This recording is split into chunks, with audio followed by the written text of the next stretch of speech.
ሰው ነው እንደዛ የሚለኝ። ፊትሽ እንኳን ይዱርዬ ነው ብለሽ ነው? ከኤቢ ጋር ግን በምን ተጣልታችሁ ነው? ኧረ ተያት ዝም ብላ ነው። በቀላል ነገር እኮ ነው ያኮረፈችው። ይኸውልሽ እሷ ነጭናጫ ብትሆንም በጣም የሚያበሳጨት የናታን ጉዳይ ነው። ኧረ እኔ ምንም አላደረኩም። ከደበረ ደግሞ ከናታን ርቀሉ ችግር የለውም። እንደዛ ነው የሚሻልሽ። በጣም እልኸኛ ናት። ሰላሜ እስኪ ፀጉሬ ነካኪ። ለምን? በቃ ደስ ስለሚል። እናትሽ ፀጉርሽን አትዳብስሽም ነበር? ምን ነው ዝም አልሽ?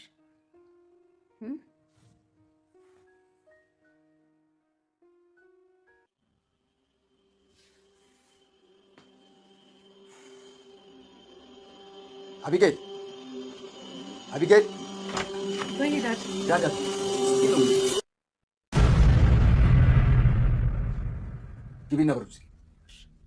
ግቢና በሩን ዝጊው አልኩሽ። ቦርሳውን ክፈችው።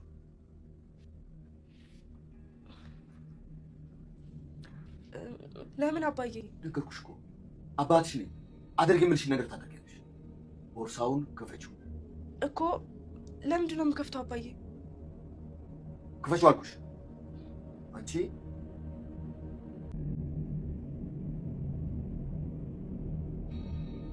ምንድን ነው ማየ ችግር አለ እንዴ? ምንድን ነው ሌባ? አንቺን በጫጥሽ እንዴ? ምን አደረገ?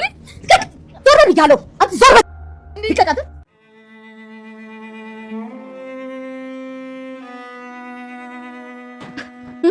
ታባሽ ያደረግሽው መልሻት። እማዬ እባክሽ ልቀቂያት እንዳሞትብሽ። ዳጣና ናታን አገር ሰላም ብለው መጽሐፍ ገዝተው ሲመለሱ ቤት ውስጥ የጠበቃቸው የሌለ የሚያስፈራ ፊት ነበር። ቤተሰቡ ተረብሾ እነሱም ግራ ተጋብተው እነሱ እርስ በርስ እየተያዩ እነሱንም ሰዎችንም ሲያዋቸው በጣም የሚያስፈራ ፊት ነበርና ምንድን ነው እያሉ ነበረ። ምን ተፈጥሮ ነው ትላለች ዳጣ። አንቺን ሌባ ጭራሽ ዓይንሽን በጨው አጥበሽ ቤት የመጣሽ ተመልሰሽ ብላ ዘላ ታንቃታለች። ዳጣን በማታውቀው ነገር አንገቷ ታንቆ የምታደርገው ግራ ገብቷታል። ከ18 ዓመት በኋላ ያገኘችው አባቷም ኧረ እባክሽ ተረጋጊ እያለ አንገቷን ያነቀችው እንዷን ለማስለቀቅ ቢሞክር የእንጀራ እናቷ ግን በጣም በኃይል ልቀቀኝ ምታኛ እያለች ሰውየውን ወይም ደግሞ ባለቤቷን ልጆቹም እህቶቿ እነሱ ባያውቋትም እሷን ባታውቅ እሷ በእርግጥ አውቃለች እህቶቿ እንደሆኑ ለመገላገል ቢሞክሩም የእንጀራ እናቷ ግን ዓይኗን አፍጥጣ አንቃ ለመግደል ሁላ ነበር የተዘጋጀችው የዳጣ እንጀራ እናት። ዳጣና አባትየው እንጂ እህቶቿም ሆኑ እንጀራ እናቷ ምን እንደሆነች አያውቁም። በእርግጥም እየተጠራጠረች ነው። አቤጌል የሚሏት ቀናተኛ እህት ተብዬ ከናታን ጋር እንድታያት ስለማትፈልግ ይሄን ነገር አንድ ነገር አለው። አባዬማ ዝም ብሎ በቀላሉ ወደዚህ ቤት አምጥቶ አላስቀመጣትም፣ ሌላ ጋር ወልዶ ያመጣት እንዳትሆን እያለች እናቷንም እንድትጠራጠር እያደረገቻት ነበር። ሰላም ጤና ይስጥልኝ ውድና የተከበራችሁ በመላው ዓለም ያላችሁ በአይነት ሰውነታችን እግዚአብሔር ይመስገን ደህና ነኝ። ዳጣ ክፍል 3ን አብረን እናያለን። ዳጣ ምንድን ነው ጥፋት? የምን አድርጌ ነው እንደዚህ ያነቅሽኝ ብትላት የወሰድሽውን ዕቃ መልሽ አንቺ ሌባ ትላታለች። የምን ዕቃ? ምንም ዕቃ አልወሰድኩም ትላለች ዳጣ። ምንም እንኳ ዱርዬ ብትመስል ጎዳና ብታድግም በእርግጥም በፊት ተርቤ ተጠምቼ እያለ ሰርቄ ነበረ ትላለች። የወሰድሽውን የት ነው ያደረግሽው እያለች አሁንም አንቃ ይዛለች። ትለቃት አልቻለችም። ትንሿ የዳጣ እህት ልበላት እህት ናት መቼም እነሱ ባያውቋትም እማዬ ምን ሆነች ነው ግን እንደዚህ የምታደርጋት? የጆሮ ጌጥሽ ጠፍቶብሽ ነው? አራቤት እናት የወሰደችው ትላለች። ተነስታ በጥፊ ትላታለች። አባትየውም አንቺ ዝም በይ እባክሽ ይላል። ሁለቱም ምንም በደንብ ሊሰማት አልቻሉም። ልጅቷ ግን እውነቷን ነበር እያወራች ያለችው። ዳጣና ናታን መጽሐፍ ሊገዙ በወጡበት ሰዓት ከናታን ጋር እንድትንቀሳቀስም ወይም አብረው እንድትሆንም ስለማትፈልግ አቤጌል እህቷ ያን ነገር እንዳለ ጌጣጌጦቹን በሙሉ ወስዳ ወደ ቦርሳዋ ነበር ያስገባችው። ዳጣ በማታውቀው ነገር እዚህ ጋር ብዙ ፈተና እያየች ነው። ደግሞ ብዙ ፈተና ስቃይ እየደረሰባት ነው። ናታንም እባክሽን እማዬ ልቀቂያት ትሞትብሻለች ይላል። እባክህ ዘወር በል በጣም ነው የማዝነው፣ አንተም የእሷ ተባባሪ በመሆን በድርጊቱ ላይ በጣም አዝናለሁ እያለች ማንንም ልትሰማ አልቻለችም ሴትዮዋ። ዳጣም አባትየው ወደ መኝታ ቤት አስገብቶ ጥያቄ እየጠቃት ነበር። ምንም ነገር እየሰረኩት የማውቀው ነገር የለም ትላለች። እርግጠኛ ነሽ ይላሉ አባትም። እሷም አዎ ስለራበኝ ስለተጠማው ጎዳና ላይ ሆኜ እሰርቅ ነበር፣ የምበላው የምጠጣው ስላጣው ኬስ እቀማ ነበር፣ ሞባይልም ሰርቅ ነበር። አሁን ግን እነ ብሩኬን ካገኘሁ በኋላ በፍጹም ተለውጫለሁ፣ ስለራበኝ እንጂ ሌባ ሆኜ አይደለም እያለች አባቷን በእንባ በመታጠብ እያስረዳችው ነበር። አሁን ደግሞ ቤተሰብ አገኘው ብዬ እህቶች አገኘው ስል እንዴት ነው በዚህ ልክ እንደዚህ የማደርገው? ከዚህ ቤት አንድ ብር እንኳን ቢቸግረኝ ጅራም ሳንቲም አልነካም፣ የአባቴ ቤት ቤተሰቤ ነው እያለች ለማስረዳት ለአባቷ እየሞከረች ነበር። እሳቸውም በቃ ስሜታዊ አትሁኝ እያሉ ነበር። እሷም እንባዋን መቆጣጠር አልቻለችም ነበር። የዳጣ አባትም ማርታ እኮ ትክክል ነች፣ ምክንያቱም የጠፉባት ጌጣጌጦች በጣም ውድ እቃዎች ናቸው ይላሉ። ሊሆን ይችላል፣ እኔ ግን የማውቀው ነገር የለም፣ ደግሞ እህቶቼ ከወርቅ ይበልጡብኛል እያለች ነበር። እኔ ሰው ነው የራበኝ እንጂ ቤተሰብ ፍለጋ መጣሁ እንጂ 10 ቀን እንኳን ሳልበላ ሳልጠጣ ብውል 1 ብር ከዚህ ቤት አልወስድም እያለቻቸው ነበር። እኔ አሁን ደስተኛ ሆንኩ መስሎኝ ነበረ፣ ቤተሰብ አገኘሁ፣ እህቶች አገኘሁ፣ አንተንም አባቴ ነህ ብዬ ሳስብ እጅግ ደስተኛ ሆንኩ መስሎኝ ነበረ ትላለች ዳጣ። እሺ ማን ወሰደው ይባላል ይላሉ የዳጣ አባት። ዳጣ ወደ ሳሎን ሄዳ ሰላምን ታገኛታለች። ሄዳ ጠጋ ብላ እንድታቅፋትም ወይ ደግሞ ጭንቀቷ እንድታስረሳት ትፈልጋለች። አይዞሽ ያጋጥማል፣ እኔ አልወሰድኩም ትላለች ዳጣ። አይዞሽ አንዳንዴም እኮ ያልወሰደ ምንም ያልነካ ሰው ሌባ ይባላል ትላታለች ሰላም። በእውነት በጣም ከፍቶኛል ትላለች ዳጣ። እትዬ በጣም ኃይለኛ ሰው ናቸው፣ ደግሞ የጠፋው እቃ በጣም ውድ ነው፣ በ100 ሺህ የሚቆጠር ነው ሲሉ ሰምቻለሁ ትላለች። እና እኔ በ100 ሺህ የሚቆጠር ገንዘብ ከወሰድኩ ምን ልሰራ ድጋሚ ወደዚህ ቤት እመጣለሁ ትላለች ዳጣ። እኔ እኮ ከናታን ጋር ነበር የዋልኩት ትላለች ዳጣ። ከናታ ጋር ብላ ሰላም ድንገት ትላለች። አዎ መጽሐፍ ልንገዛ ከናታ ጋር ወጥተን ከሱ ጋር ነበር የዋልኩት እና ይሄን አቤጌል ታውቅ ነበር ከናታ ጋር መዋልሽን ትላለች ሰላም።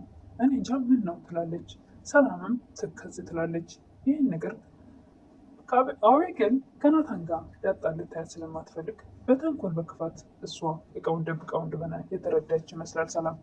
በእውነት ህይወት በጣም ያስጠላል፣ የትም ቦታ ብሄድ አዲስ ፈተና አዲስ ስቃይ ትላለች ዳጣ። ሰላምም ነይ እስቲ ልቀፍሽ ብላ የእናት ፍቅር ትሰጣታለች። ዳጣም እጅግ በጣም ደስ ይላታል። የዳጣ እንጀራ እናትም ከቤት አስወጣልኝ ይህች ልጅ እያለች ነበረ። እሳቸውም የዳጣ አባት ይህች ልጅ ከቤት ብናስወጣት እንደውም እቃውን ወስዳ ትጠቀምበታለች፣ እንደውም እዚህ አድርገናት ቀስ አድርገን መርመረናት የምንቀበላት ይሻላል እያሉ ነበረ። እሳቸውም ወደዛ ለፖሊሶች ማስረከብ ነው ፈልገው ሳንቆ ሲይዛት ሳትወድ በግድ ከደበቀችበት ታመጣለች ትላለች የዳጣ እናት። የዳጣ አባትም ምን ሆነሽ ነው አንቺ ነገሮችን ፈጥነሽ በፍጥነት መወሰን የጀመርሽው? እኔ ሳቅ እኮ አንቺ ነገሮችን በጥልቀት አይተሽ መርመረሽ ነበረ የምትወስኙ እያሉ ነበረ። ያ ሁሉ ማስተዋልሽ እና ብልጠትሽ የት ሄዶብሽ ነው እያሉ ነበረ የዳጣ አባት። እኔ በቃ ልጅቷን ከዚህ ቤት አስወጣልኝ፣ ያን ሁሉ ነገር አድርጋ መቼም እዚህ ቤት ትኑር እንዳትለኝ እያለች ነበረ። እንደዛም አይሆንም እያሉ ነበር የዳጣ አባት። ለምንድን ነው የማይሆነው? ቆይ ግን ይቺ ልጅ ማናት እያለች ነበር የዳጣ እንጀራ እናት። ወደድክም ቀደም ዛሬ ይቺ ልጅ ማንነት ትነግረኛለህ እያለች ነበረ። አይ እባክሽን ትንሽ ጊዜ ስጭኝ እያለ ነበር የዳጣ አባት። ደግሞ ቤትም ልጆችም አደጋ ላይ ወርቀው ለምንድን ነው ጊዜ የሚሰጥህ እያለች ነበረ። ቆይ ይቺ ልጅ ማናት? ምንድን ናት? ከመቼ ጀምሮ ነው አንተ ከኔ ነገር መደበቅ የጀመርከው እያለች ነበር የዳጣ እንጀራ እናት። ናታን ዳጣንና ውሃን ኬክ ልጋብዛችሁ ብለው ውጭ ወስዶ ኬክ ጋብዛቸዋል። ዳጣ ምን በተመለከተ ነው ግብዣው ትላለች። አይ ዝም ብዬ ልጋብዛችሁ ብዬ ነው ይላል ናታን። ውሃ እየተመቸሽ ትላለች ዳጣ። ውሃም ጸጥ ብላ ኬኳን እየበላች መልስ አልሰጥ ስትላት ዳጣ እሷ ማኩርፍ አይኑ ብላ ግራ ተጋብታ ፍጥጥ ብላ ታያለች ወደዛም ወደዚህም። አይ ውሃ እንግዲህ ድመት ስጋ ያዘች ድመት ምንም መልስ እንደማሰጥ ሁሉ ልታጫውትሽ እንደማችል ሁሉ ውሃም ኬክ ከያዘች ደግሞ ማንንም አታናግር ቀና ብላች ማታይሽም ብሎ ዳጣን ለማረጋጋት ይሞክራል። ዳጣ ናታንን ደግሞ ትናንት ስለኔ ስትጨነቅ አይቻለሁ፣ ምንም አትጨነቅ፣ እኔ እባክህ ብዙ ነገር አሳልፌያለሁ ትላለች። ተጨነቄስ ምን ረዳውሽ ይላል ናታን። አይ እኔ እንዳልወሰድኩ ካወቅ እሱ በቂ ነው ትላለች። ናታን ማየን አትቀየሚያት፣ ያው ማንም እናት የሚሰማውን ስሜት ነው የተሰማት ይላል። አይ ልክ ናት እኮ ደግሞ ቤት ውስጥ ዕቃ ቢጠፋ ያለው ታድስ እንግዳ እኔ ነኝ፣ ስለዚህ ምንም አልፈርድባትም ትላለች። እንኳን ቤት ውስጥ አስፋልት ላይ ሌባ ነች ተብዬ ተቀጥቅጫ ቃለሁ ትላለች። ይሄ ዱርዬ ፊት እኮ ነው የሚያስፎግር ይችላል ናታን። የሚገዛ ሰው ታውቃለህ እንዴት ተሸጠው ነበር ትላለች። ናታን አባዬ ምን አለሽ ይላታል ዳጣን። ምንም አላለኝ ወስደሽዋል ወይ ነው ያለው ትላለች። አይ በእርግጥ አባዬ አስተዋይና የተረጋጋ ሰው ነው፣ ሊጮህብሽ አይችልም። ውሃ ኬኳን በልታ ስትጨርስ የኔ ውድ ዳጣዬ ትላለች። የኔ ልዕልት ውድድ ነው ማድረግሽ ትላለች ዳጣ። አረ እኔም ውድድ ነው ማድረግሽ፣ ማታ እኮ እናቴ እንደዛ ስትጮህብሽ በጣም ነው ያሳዘንሽኝ ትላለች ውሃ። ቤት ውስጥ እኮ በቃ ስለጠፋባት ነው ምን ችግር አለ ትላለች ዳጣ። ናታን ውሃን እኔ የምልሽ ውሃዬ የማየን ጌጣጌጦች አላየሽም ይላል። እኔ እህቴ ኪስ ውስጥ አይቼዋለሁ ትላለች። ብሎ አስታወስም ትፈልጋለች፣ ግን እርግጠኛ ነሽ ይላታል። በእርግጥም ሀብል ብቻ ነው ያየሁት። እንደውም ከኪሷ ላወጣው ስል በጥፊ መታችኝ ትላለች። በቃ ውሃ አትዋሽም ይላል ናታን።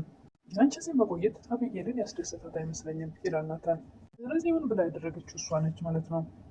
ከኬኩ ግብዣ በኋላ ወደ ቤት ሲመለሱ ውሃ የት ሄዳችሁ ነው ትላታለች። ኧረ ናታን እንዳትናገሪ ብሎኛል ትላለች። ምን ሆነ አትናገሪ ያለች? ኬኩን እንደጋበዘ ነው ትላለች።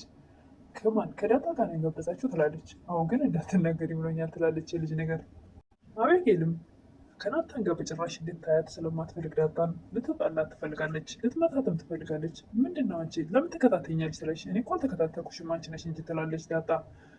አንቺ ከናታን ጋር በፍጹም እንደሽ አልፈልግም ትላለች። ቆይ ፋን ካለብሽ እንዴ? ካለብሽ ችግር የለም ተፈተፈ እየጨነጅን ትሻለው ትላለች ዳጣ። እሷም ልትማታት እጇን ታነሳለች።